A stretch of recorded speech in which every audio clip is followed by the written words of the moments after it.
YNA is a podcast that focuses on mental health and other aspects relating to what goes on inside of a person's head. We are by no means professionals in this field and only aim to make these conversations about mental health easier for the listener. Nothing we say or talk about is professional advice unless explicitly mentioned. If you seek professional advice or experience symptoms of an actual mental disorder, please contact a professional or visit your closest center for behavioral health. You are not alone. What's up, guys? Thanks for listening to today's episode. If you're looking for more of our content and merch information, be sure to check us out at ynamentalhealth.org. Keep an eye out for our skits and upcoming episode information. Feel free to reach out to us on IG. Our DMs are always open. And please remember, you're not alone.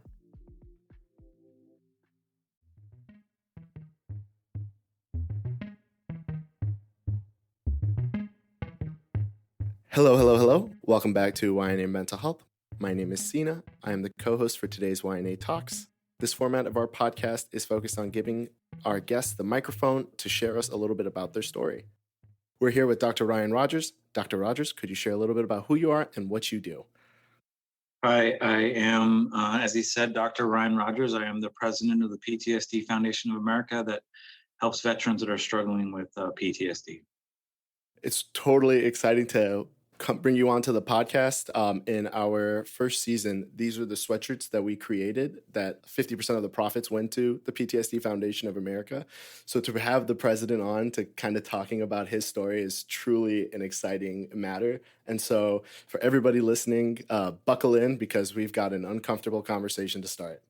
So, Dr. Rogers, what was it that kind of got you on this journey of wanting to help the people of the PTSD Foundation of America, or just if you could give us a little bit background of your military service and what kind of got you started down this path? So for me, the military was something that I wanted to do ever since I was a little child. You know, I would always be out in the woods playing, G.I. Joe or whatever. And I knew that that's what I wanted to do. When I first started to talk to them, I was actually talking to a Navy recruiter, and I was wanted to be a corpsman, which is basically a field surgeon. They're the medic, the doc that's for the line units of the Marines typically. Because that's what I want to help people. It's funny how even in that, young starting knew that a big part of it was I wanted to help people. But life has this little way of throwing a curveball. A friend of mine said, hey, the Army is paying an extra $110 a month to jump out of planes. I'm like, are you kidding me? You paid extra to jump out of planes? I was like, I don't care what I do. I just want to jump out of planes. And I can't really remember exactly what the recruiter said, but I can believe that I remembered something like this. Well, that may be a difficult task, but I think that we can make that happen for you. Needless to say, that's what I did. And I absolutely loved it. It was phenomenal. I loved the military. The military was easy for me. You just shut the hell up and did what you were told, and you did well. And I did well. It wasn't until Iraq. So 2003, 2004, deployed with the initial push-up to Baghdad. It was during my time in Iraq that I got injured really bad, and I could no longer continue doing the military career. That's a hard thing because I had the next 13 years planned out. Like, I know what I'm going to do for the next 13 years. Well, what do you do when your next 13 years is, abruptly come to a halt and you can no longer continue down that path?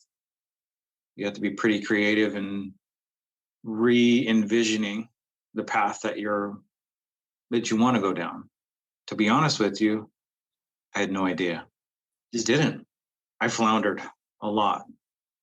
I was like, well, I have a usable job skill. I can do construction. I can do construction very well. So I started my own construction company.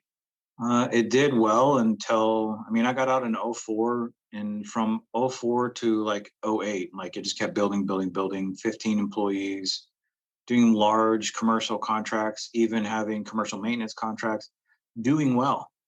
And then 2008, 2009 is when my health started to tank pretty bad. I was on 22 different medications. That medication regime nearly killed me. I sat on the edge of the bed one time. I don't have a year for the tail end of probably about 09, 010. I don't really have much of a memory base in that time because I was so over medicated. And I just like, okay, I'm just listening to what they're telling me to do. This is the path that they've given me to make me better. I'm trusting that they have my best interest at heart to help me be better. But I'm not getting better, I'm getting worse. I'm sitting on the edge of the bed. I have my grandfather's loaded 357 in my mouth with a hammer cocked back. It was during that moment of all times to have the epiphany. It probably shouldn't be when you have a gun in your mouth. It's like, that's too late, buddy. That's too late. Yeah. So I'm sitting on the edge of the bed. I got the gun in my mouth. And then the epiphany hits me. Like, how did I get to this point? I knew that something obviously needed to change because I could not continue to go down this route. Mm-hmm. So I had to do some extremely drastic changes in that. Fast forwarding a little bit to kind of dovetail into that question that you asked. I've lost too many of my compatriots. In a 3-week time span, I lost 3 individuals. So the first one I lost was the guy that I had deployed with. He killed himself. The second guy was a guy that I had worked with. He had hung himself. And the third guy was my counselor. And that is hard. Even though it happened like 7-8 years ago, mm-hmm. I can't talk about this part of my life's journey without being emotional in that moment. Right. Because of what he did for me. The reason why we are having this conversation right now is because of what he did for me. In that moment of when, like, finding out the last one that, was Wes Shockley. Wes Shockley was his name. Wes Shockley is his name. He gave me so many productive coping mechanisms that helped me be to where I'm at right now, that legitimately, had it not been for him and his intervention in my life, I would not be here. But then, like, during that time frame, there's like so many questions. Like, it's amazing that you can have like 1,000 questions going in through your mind and in a matter of moments, in a matter of seconds, like so many things flashing. Because all of those things that were kept flashing did everything that he told me, was it a lie? Right.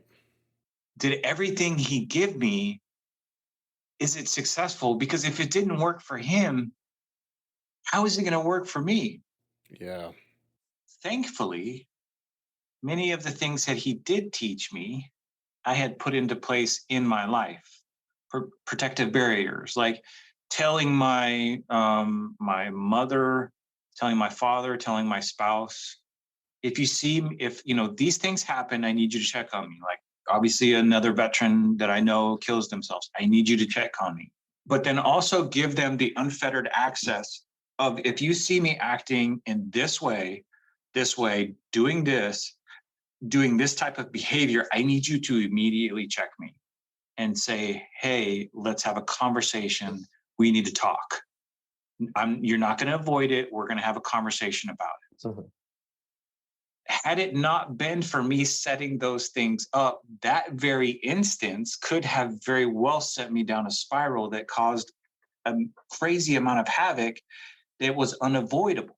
And it was unavoidable because I put these measures in place. Coming to find out much later, well, the reason why it didn't work for him is because he didn't put those things that he taught us into practice in his life. So much, if not a lot, of everything that I do, even currently with the job that I have now, is Wes had a catchphrase. And the catchphrase was just one more. Just one more. Just one more life to be saved. Just one more veteran to help. Just one more. The success was measured in increments. And I'm alive today because of what he contributed to my life. And it's truly amazing how much an impact one person can have on your life and how much they can set you on this journey of what's next. How can I figure out, like Wes said, just one more? How do I take one more step when everything feels like my world is collapsing on me? And it's this just one more that becomes difficult for people to understand because we feel as if nothing is going to get better. We feel life is doomed. We feel like the dark tunnel, there is no light. And that's where we begin to lose not only ourselves, but we begin to find no answers. And you never know how one hand, and we always come on this podcast to remind people to just check in on the people who you love.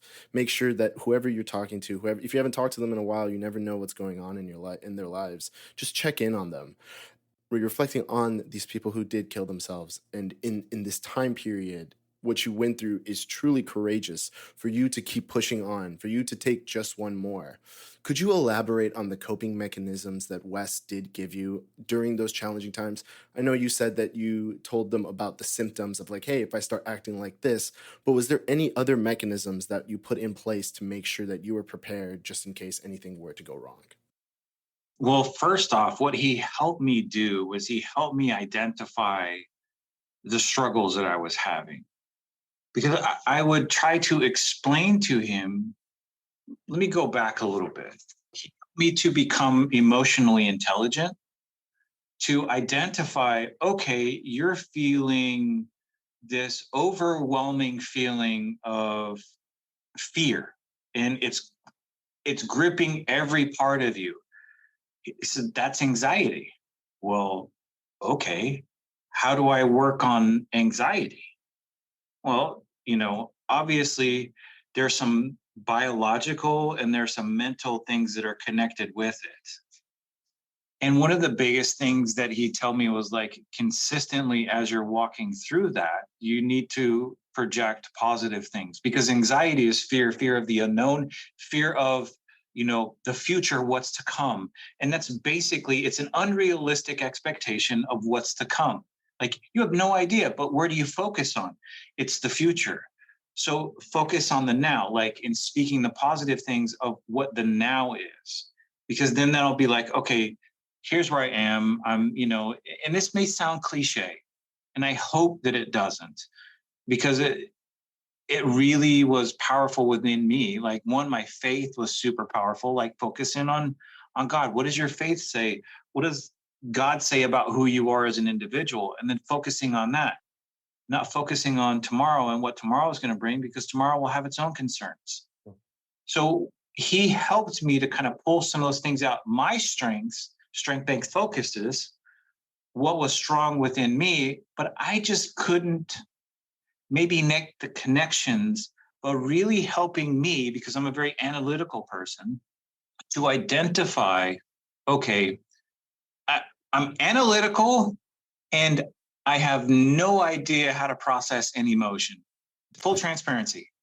I have such a blah affect where it's just like, whatever, I don't really care, kind of negative Nancy, Debbie Downer, that was kind of my nickname.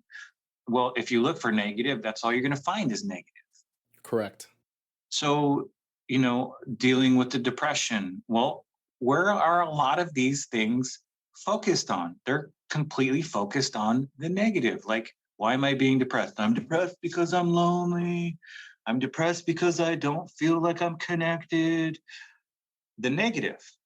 If I maneuver my efforts to find the positive and focusing on that, it really helps to, I'm not saying that it's an end all be all and a cure all, but mindset is an absolute essential tool of where you're going to be going in the future. And when you talk about mindset, you had to shift your mindset at one point. And on top of that, with the military, how we have spoken before, and how much of the military is a part of this brainwashing process, and it takes away that part of like being able to shift.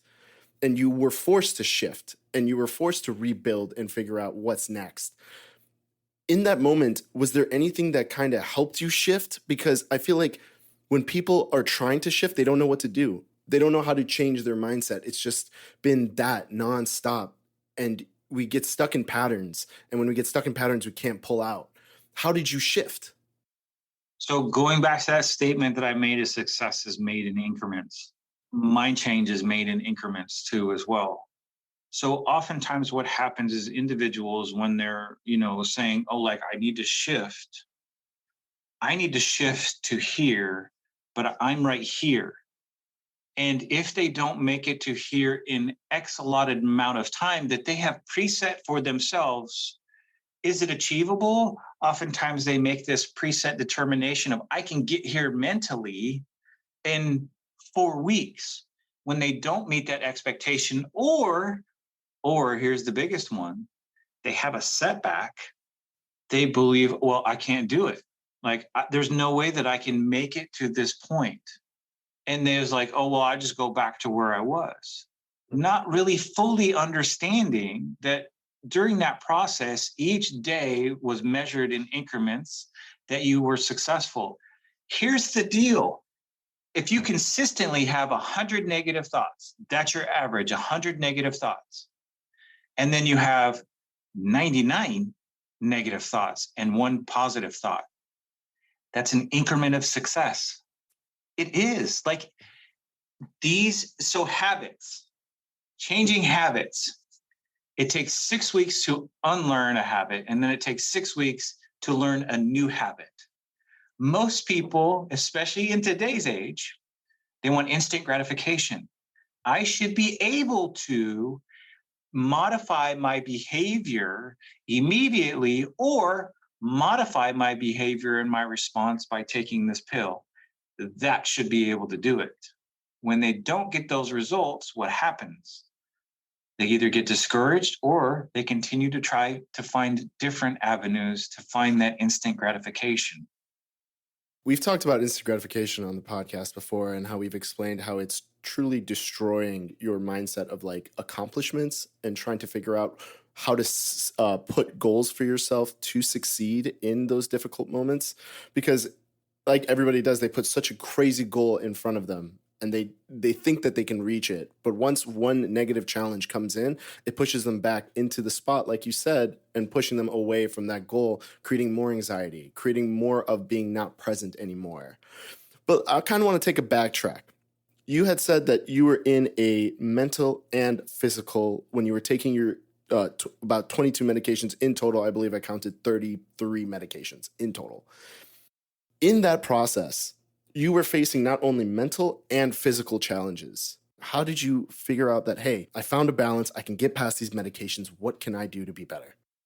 I had been just like struggling like big time. And I knew that I couldn't just cold turkey off of those medications because of the implications. Like it could cause like severe damage, just cold turkey getting off all those medications. Mm-hmm. So my mother-in-law at the time, well, she's still currently my mother-in-law. My mother-in-law, she said, hey, there's this guy that I met. He's a brilliant individual. His name is Dr. Sachs. And he is an MD, an acupuncturist, and an herbologist. So here's where like it really starts helping expand my brain and my thought process. I'm like, I'm looking at these things wrong. So I go, okay, I mean, it's not like he could make me any worse.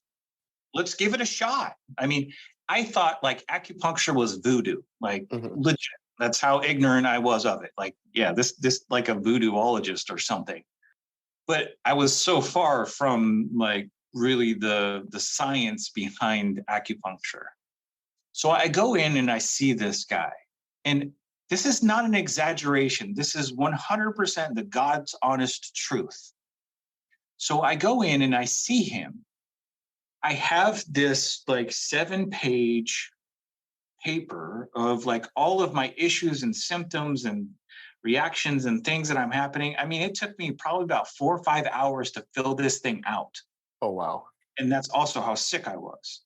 So I go there, I fold it, and I stick it underneath my leg. So then he starts to evaluate me. He starts looking in my eyes, like he's intently looking too.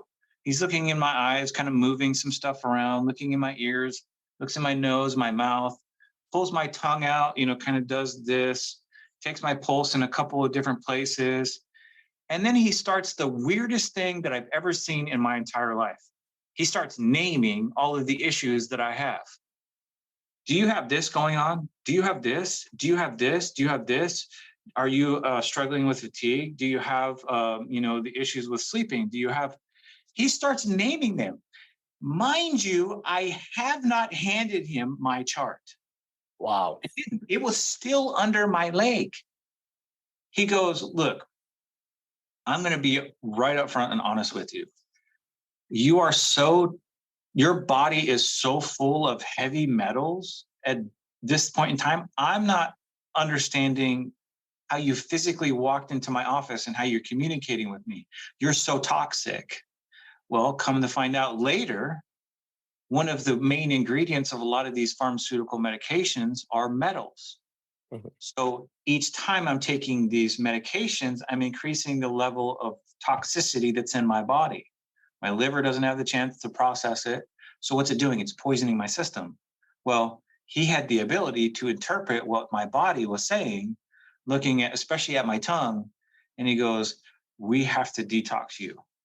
So he did this. And, regardless of what everyone else says, I'm only speaking from my personal experience of what this did for me. So he basically did like this detox. And while you're going to have medical professionals that are say, well, I really don't recommend that you do that. Well, I did. I'm still here. And I'll tell you, that was probably the worst 3 days ever in my entire life. It was horrible. And I'm sure that it would have been the same even if I did a medically assisted detox. Detoxing from that many medications, your body is just going to go into absolute uproar. And my body did. It was horrible. So that was the start of saying, hey, look, there's another way that I can get to where the desired goal of where I wanted to that I didn't even know existed.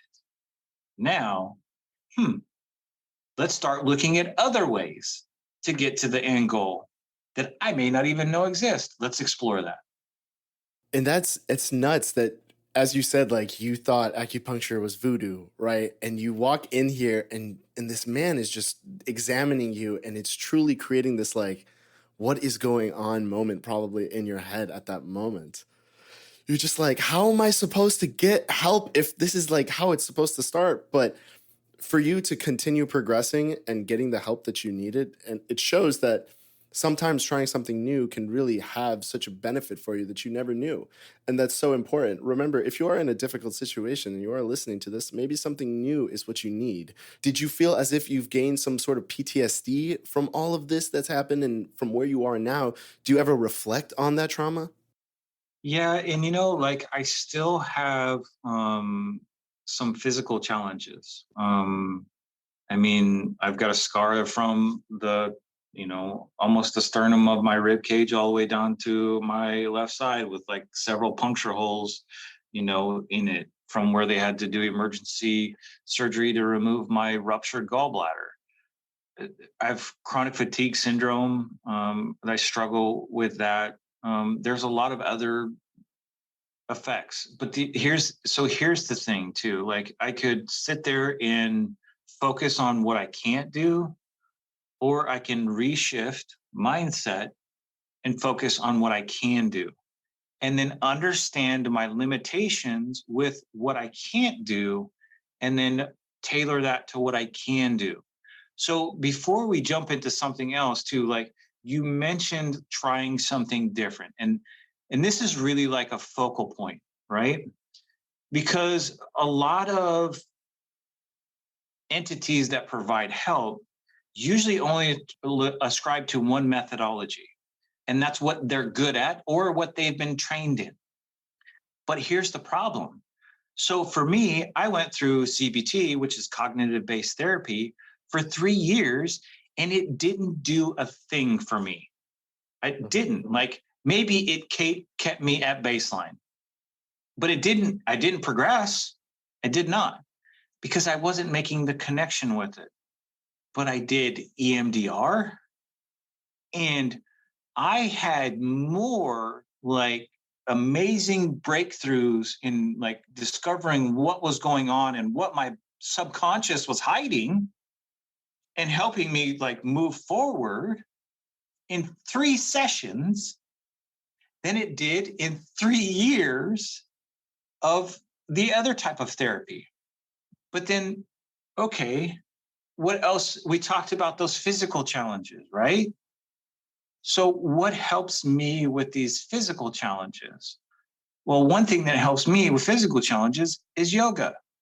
Yoga helps because one of my physical challenges is that my muscles oftentimes will like not necessarily seize up, but if I do physical activity, they get super, super tight, and tight to where it's not like, you worked out, you bench press, a couple 100 pounds, and you feel that tension and it's sore. It goes beyond that. It's like super pain. So what helps me is to do yoga. One of the things that we integrate into our program is like, okay, what about equine? What about horses? What about canines? What about mindfulness? What about spirituality? What about horticulture? All of these things have the ability to be reproduced no matter where you are, even if, obviously you can't have a horse inside an apartment. Oh, yeah, it's not the best idea, but... It's really weird and not sanitary. No. You could always go and volunteer at a horse sanctuary or something. So it depends, and this is the gear factor, right? The gear that an individual is struggling needs to put into this cog. My willingness to figure out exactly what it is at all costs to help me get better. I'm going to be relentless. I'm not going to stop doing this pursuit. But see, even in that, even by me taking that cog, this imaginary cog, putting it in that machine, I've automatically made that mindset change and said, look, I'm not going to settle for where I'm at right now. I'm going to continue down this path of making myself better. I'm all about the adage of skills, not pills.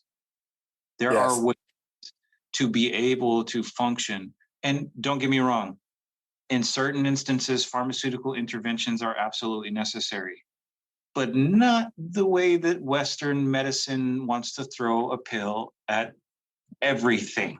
It's not necessary. It's abuse. Yeah, and you're completely right. Again, we all handle everything differently, and they believe that this one pill will solve everything. And it could solve for some, and there's nothing wrong with that. But for a lot of people, sometimes that one pill doesn't solve their issues. It kind of reminds me of like what you said about Wes. That cog just reminds me of just one more. Don't give up. Just one more. Just try something else. See if this works. Have you used different strategies as you've kind of moved on and been like, hey, this worked for me. I can implement this into the foundation? Well, and, I'm always like inquiring, into individuals and consistently asking questions like, okay, what worked for you? Like, let's, and starting to compile all of those. Like, okay, well, this seems to be very helpful for these individuals. What about maybe adding that part to the program? So another weird kind of off the wall one, right? Scuba. Huh? Yeah. So actually there was a study done by Johns Hopkins University that showed reduction of individuals' PTSD symptoms after they had done scuba diving. So what is another way that we give them a reproducible coping mechanism to like help with all of the day-to-day struggles that they deal with? Like, for example, like a reset. Some people will want to go out into the nature and just go hiking. And I don't want to hike nowhere anymore. Like, I did enough of that in the military. Like, that's not fun. That's not fun to me. Like, you want to go hike up that mountain? Go ahead. I'll get in my, side by side and I'll meet you up there. How's that? Yeah. I will enjoy nature just like you, but my path to enjoy it will be very different from yours. And that's okay. And I totally agree with you. All of our paths are so different, and we have to change and be different for all of us to kind of succeed in this life. So I think the main thing I want to really understand, if I am a veteran and if I am struggling with suicidal thoughts and suicidal ideation, I want to ask you this: how do I establish trust and create an environment where I can feel comfortable to share with you my thoughts? Because I kind of want to jump from your dissertation part that I read, where you said that when you show and you tell, like, I believe it's your GI, that you are feeling these kind of emotions, it's looked at as some sort of weakness. And we see these problems in this mental health stigma that asking for help is a level of weakness. But how do we help these veterans who are trying to reshift their mindset and be able to trust you and be able to create an environment so that they can open up? How do you do this? So one, it's about creating like a safe space. And I'm not talking about the safe space that, is normally associated with that word. It's really creating a safe space where that open line of communication between the two of you is open. Because here's the deal. I'm pretty certain, and I can say with a pretty high level of certainty, that every veteran has that one person that they believe that they can talk to and open up with that will help them walk through that. However, let me bring that back a moment. The problem with that is somehow, some way, they have come to the conclusion and believed a lie that sounds a lot like this. I'm a burden to them. They would be better off without me. No one truly understands what I'm going through.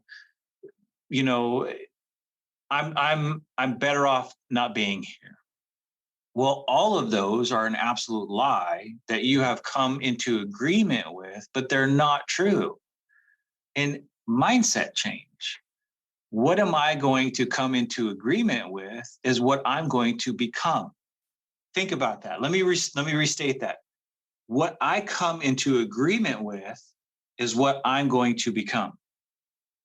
And like you said, if you come to an agreement that you are feeling these emotions, that I am a burden, you're headed down a path of darkness without a light.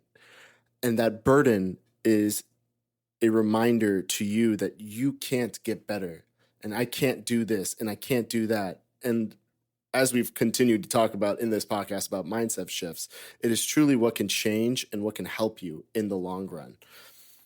In a mental health community like that you've created and have worked for in the PTSD Foundation of America, what aspects do you feel that you need to seek and foster to create a supportive community that you have now? What do you believe needs to happen for you to create this supportive environment? Because it feels like we don't have any more support these days, and we're kind of either lost in our heads or we are just kind of, people are showing the door, but you're not walking through it. For one, the biggest one is stigma. How do you remove stigma? You remove stigma by educating and then having these uncomfortable conversations. Because think about this, right? Just think about the conversation. We'll paint a little picture and do some context with this. Mm-hmm. So if, let's say, for example, I break my arm and it's like crazy severe and I got pins and all kinds of other stuff, right? I don't have to struggle to show you and even talk about, it broke like 6 places here, this is like this, I have to wear this cast for this amount of time, blah, blah, blah. I don't have any problem talking about physical infirmities in front of other people. One, because they're visible, so people are going to ask. Mm-hmm. There's a problem with mental health is because that's not visible and individuals are afraid to talk about it. Why? Because here's the deal. What are the odds with that cast and the pins, the things that I just talked about, of someone ridiculing you because you have it? Extremely minimal. Now, if you're being a dumbass and you did something that caused it, we're probably going to tease you for stupid, you shouldn't have done that. Mm-hmm. But if that's not the case, what are we going to almost immediately exude? Empathy, compassion, like, oh, I'm sorry that you're struggling through that. Like, is there anything I could do to help? Now, flip flop it. Man, I've been having these weird intrusive thoughts, and they're consuming my mind. They're putting me into these weird dark places. Immediately you start having these conversations with somebody, especially somebody who's not like trained, and it's not always the case, but there's always this perception of they'll probably think I'm psycho. Mm-hmm. They'll probably think that I'm gonna go out and do this crazy thing to a bunch of people. When the reality of this is like, I'm just struggling internally, and I don't know how, like me, I don't know how to vocalize well enough what I'm dealing with inside. I just know that I'm struggling. I just know that, like, why am I crying over something? This is so stupid. Why am I angry all the time? Why is it when somebody drops something, I want to just bite their heads off? It doesn't make any sense because I can't process that right. I've never been equipped and told, hey, guess what? You don't have to process everything through anger. Or here's the kicker, and I'm not going to make friends with this, but I don't care. So most males in the United States are, brace for impact, emotionally inept. Okay. Think about this for a moment. Okay. As an adult male, now this is not always the case, but as a generalized culture, look at this systemically. Whenever, if you're, let's say someone is raising a young male, and that young male then does something and starts crying, what is the almost immediate response? Don't cry, because you're acting like a what? A woman? Am I saying? Yeah, right? Very much so. Mm-hmm. So even like the cultural upbringing of majority of United States American males, we're never truly taught how to process these emotions that they're feeling. So rather than in the moment, process them, get them out, work through them, and then move on, I am given negative repercussions and outcomes for me feeling these emotions or exhibiting them. So rather than working through them, I'm not told and taught to work through them. I'm taught to repress them. I'm taught that is not a response that's indicative to an individual that is of the male gender. Mm-hmm. That is a response that is indicative of the female gender. So if I'm consistently taught, well, that's not how you respond to that. That's not how you respond to that. And then told, oh, well, you don't want to be like that. You want to be like this. How am I going to really process these emotions purposefully and also deliberately so that it works to my benefit without avoiding them? And it feels like as we grow up, some things are told to be bottled in, like just hold it inside of you. You'll feel better, or you'll just don't talk about it. You'll get past it, or just move forward. And I dealt with this. Ever worst advice. I have personally dealt with this, and from my perspective, to tell you, bottling in your emotion is going to lead to this. I call it the ticking time bomb. You have a really long fuse, and this fuse, once you start bottling up, it's like slowly lighting the fuse and letting it tick. And once something, so I believe sometimes it doesn't even have to be catastrophic or anything major. It could be like something small. You never know how short that fuse has gotten. And once you light it again, you explode. And all of these emotions, everything that you've been feeling, everything that you put inside of you just comes rushing out. It's like a dam that finally all the water just flows all over you and you start drowning in just all of these feelings. And so if you want to be able to handle all of these feelings, you need to address them right away instead of pushing them under. And it feels like as we are growing up in a age of time where we need to make sure that young adults, especially males, do not bottle up these emotions and answer and be accountable. But at the top, on top of it, it's okay to feel like this. You're human. There's nothing wrong with it. We got to feel like this. It's truly one of the greatest feelings to feel. It means that you are human. As we've talked about the mental health stigma, and it just seems like we haven't gone anywhere, but I feel like we've stagnated and nothing has really changed much. Where do you want to see the mental health stigma in the next 10 years? What would you envision for you to be like, we're on the right step forward? Where we can openly have conversations about just like that, where it's not even, oh, he's got a broken arm. There's something wrong with him. He struggles with mental health. And if they're honest with themselves, they've had probably some of those same struggles too at some point in their life.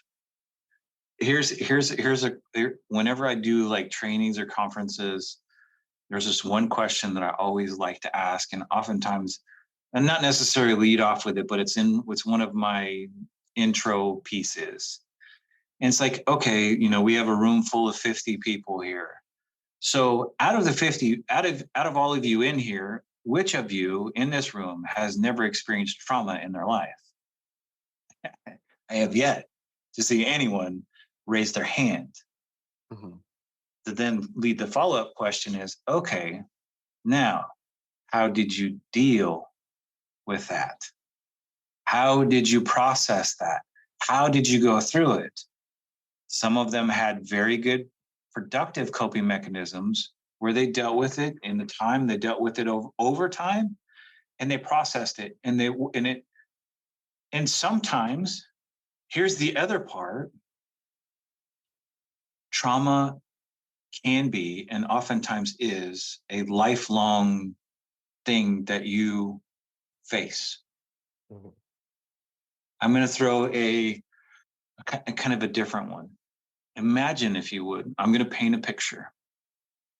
Imagine for a moment, if you would, you who have been to combat have seen some crazy things. Next to you in the Humvee is a guy that you have become so close with. He is closer to you than a brother. I mean, thick and thin, doing all kinds of stuff. You know him better than you know your own family. Conversating with him, 20 minutes later, you're picking up his pieces because an IED exploded. And then imagine a therapist then telling you, well, you just need to forget about that. How is that even possible? It's not. Imagine a woman getting raped. How is that forgettable? It's not. It's not about forgetting the trauma. It's about, okay, this happened. Now I need to work through that to put myself into a better place. I still have, one of my traumas is crowds. So when I came back from Iraq, actually, let's go to Iraq. When I was in Iraq, they consistently said, and it wasn't just a like nonchalant, it was consistent, because we were always out doing patrols. We were always out in the cities, in the streets, every single day.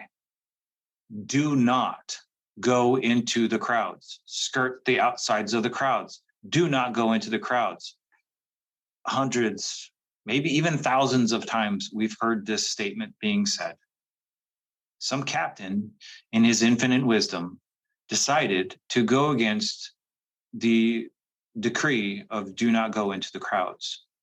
He went into the crowds. Somebody came in the crowd, and of all of the body armor that we wore, there's this point that is unprotected.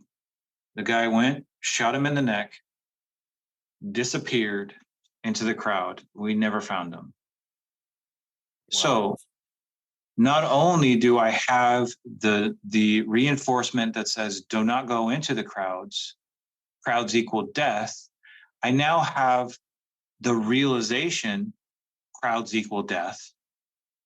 So now, as I transition and I'm going back to the United States, I think everything's fine, everything's hunky-dory, no problem. I go to the mall, I start freaking out. Why am I freaking out? I'm at the mall. This isn't an issue. Without realizing that it was planted so deep into my subconscious, my body was having a reaction before I was even mentally aware that I'm having a reaction to being in this crowd. To this day, can I go into crowds? Yeah, I can go to baseball games. I can go into like all of these different things, but I have a tolerance level. So I might be able to go to a baseball game and have maybe 7 innings. And then I'll look at my wife and be like, all right, I think I've had enough. It's time to go. And she's like, okay, let's go. But I also don't avoid that one thing that has, traumatized me. It's called prolonged exposure. That's also been helpful for me to work past that trauma. Will that trauma ever go away? No. I'm just working past it. I'm not dwelling in that trauma. I'm working past it. And I think this is a perfect lead on to the next question, because again, I've also have mentioned that like trauma is stored inside the body and how the body can have its own reactions before you can, like you said, truly get to a grasp of like, this is what was instilled to me. This is what this is what I know. I know you speak a lot about the difference between moral injury and PTSD. Could you shed a little bit of light on the two concepts and just give us a real quick differentiate of the both? For sure. So, best way to kind of explain the two of them. So, let's say, for example, story seems to usually grab the best memory recollection. So, you're driving and you get in a car accident, and it's a pretty bad car accident. And obviously the chances of you not driving again are probably pretty slim, right? But what happens if that becomes so traumatic that you have difficulty driving? So it's a traumatic event that is followed up by negative reactions for an extended period of time. So PTSD, like post-traumatic stress disorder, what that would look like is, okay, do I kind of like the small end and then the big end? The small end is like, okay, I still have trouble with driving, but I'm going to process through that. I'm going to drive. I may be nervous, but I'm still going to process through it. The tail end of it is two things. One, that person completely avoids that intersection, like goes and takes 10, 15 minutes to avoid that intersection. That's avoidance of the traumatic event in the traumatic area. And then I'm not going to drive at all because that event was so traumatic that I can't bring myself to doing what I did before. That's when it starts to become an issue. So moral injury is a little bit different. So every person has like a moral belief system that they've created. It's been through culture. It's been through a spiritual engagement. It's been through their family. So whenever something goes against that individual's deeply held beliefs, it has the ability to create a moral injury. So another story.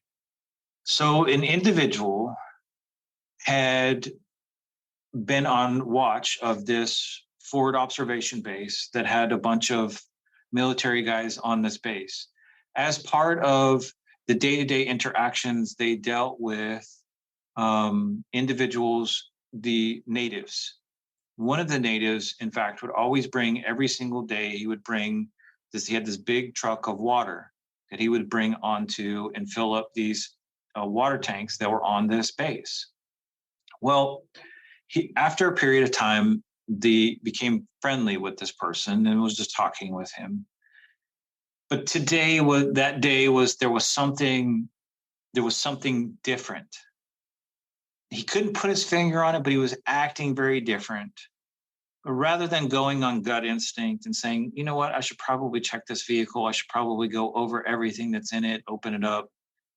He says, well, I know him. I've been dealing with him for a while. It's not really that big of a deal. He's just bringing on water. I'll let him through. He lets him through. That truck detonates and kills 7 people. So what is the difference between the two? One, he should have done something, but he didn't. Mm-hmm.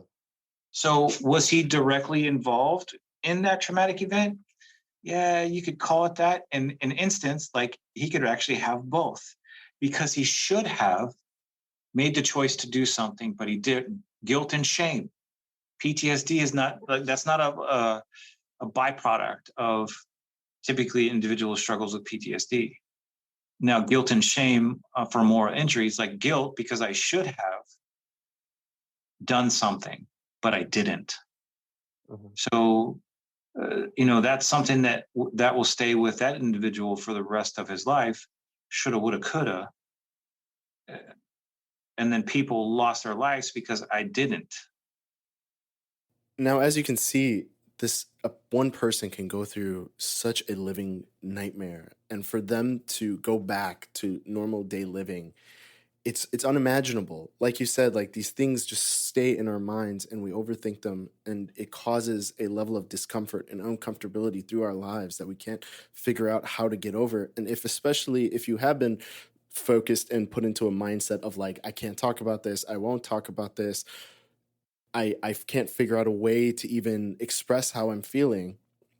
If it's been shown that compassion, empathy, love are such important factors to help someone not feel suicidal, why doesn't the military use such a more compassionate approach? As I was reading your dissertation, I just want to say this. I got more and more upset. I felt this feeling of anger inside of me. And nothing towards you, the listener. This is nothing towards Dr. Rogers. But I just couldn't believe it. I truly just couldn't sit here and read this and be like, how is this continued? How have we allowed this to happen? If these are the 3 simple things that can just be addressed and help and save so many lives, why haven't we implemented it? So I have to ask you again, why don't we use more of a compassionate approach? Like, forget this suck it up buttercup approach. Why not? So it is a very unique environment in the military. The military is literally trained to defend, and you have 2 sections in the military. You have the individuals that are, and I'm going to be very blunt with this, the individuals that are trained to kill and the individuals that support those individuals that are trained to kill. That is the military in a nutshell. So, kind of going back to what I was talking about with the emotional intelligence piece. And part of the reason why military members suffer so much when they get out is I am instructed to think, act, know, be, do, and react. A very specific set of ways that are determined by that specific branch of service. This is your reaction. This is how I want you to think. This is how you are to think. This is what you do. And this is who you become because you do those things. Training warfighters. Warfighters, you don't want to train them to be compassionate. Mm-hmm. You want them to engage the enemy and kill the enemy without remorse, without thought, without any kind of second guess. And it even goes down to like the psychological conditioning. This is crazy. Like the more that I started studying this, I'm going like, dude, this is insane. The psychological conditioning that happens in training, right? So even in basic training, the silhouettes that come up, what are the silhouettes shaped as? Humans. The bayonet course, their tires But what do they have the resemblance of? A human silhouette. So I'm consistently conditioned that it is okay, and I want you to not think twice about taking that life. So basic training, they go through that consistently, no matter what branch of service that they're in. And depending on some, military Marines, they'll use what's called like Miles gear. And Miles gear has these little electrodes on them. And then you have something on your weapon to where it shoots a laser. So there's psychological training within this. So now you have real people on the opposite side of a gun. So now what I'm doing is I'm conditioning you. The enemy is right there. It's a real person. I need you to pull the trigger. In a combat environment, when it comes to protecting, the liberties and the things that we have, that is an absolute necessity. Mm-hmm. However, what is a life-giving and a life-saving thought process in that environment and that environment alone then becomes detrimental to an individual's well-being outside of every other environment except that one. Does that make sense? That does make sense. And it's just such a, I don't want to say sad approach, because it is how the military represents itself. And it's just so difficult to listen and try to be understanding when you lose so many lives to so many people who have just given up. And like you said, like some people just don't have that counselor, just don't have that just one more thought process, and they think that ending it will solve it. And if you are feeling like that out there, I just want to let you know you are not alone in what you're feeling. It's okay to feel like this. You just need to seek the help. And so we've come to the end of the podcast, and I've just got one last question for you. What advice would you give to someone who feels alone in their life right now? You're not alone. You're not alone. There has got to be somebody that you can, even if it's not talking about initially the fears that you have, but making that connection.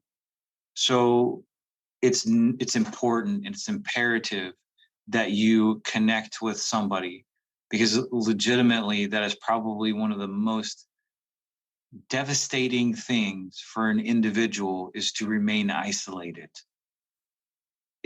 It's devastating. So it's imperative that you find somebody to connect with. It is life-saving to connect with somebody. Yes, and I completely agree with you. And just what you've said so far in this podcast, I can't imagine how many people it's going to help, and just understanding what a service member can go through. And we'll figure it out one step at a time. What you're doing at the PTSD Foundation of America is truly incredible. If you are listening to this, I highly recommend you go check out what they're doing. They've got some amazing program called Camp Hope, and they're just killing it out here, and I can't wait to see how far they get. And we'll be supporting you guys all the way through. And thank you again, Dr. Rogers, for coming on to the podcast. It truly means the world to us, and we can't thank you enough. Thanks for having me. Anytime, and we'll catch you guys on the next episode. Bye. Thanks.